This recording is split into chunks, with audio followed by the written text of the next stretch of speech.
داش خیالم راحت بشه دیگه، نکردی تو پاچمون. نه بابا بمیرم اگه دروغ بگم. باشه دست در نکنه. مرسی.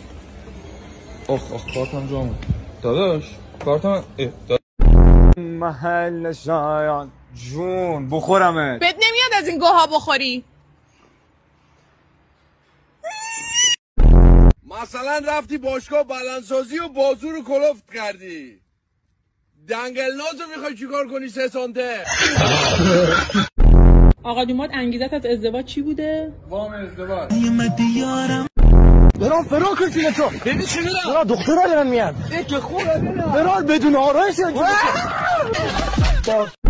نمیدونم تو چرا بد لباس میپوشی. چرا؟ اینا الان مثلا اینو کی میپوشه؟ این چه هویه نگاه کن از عباسی.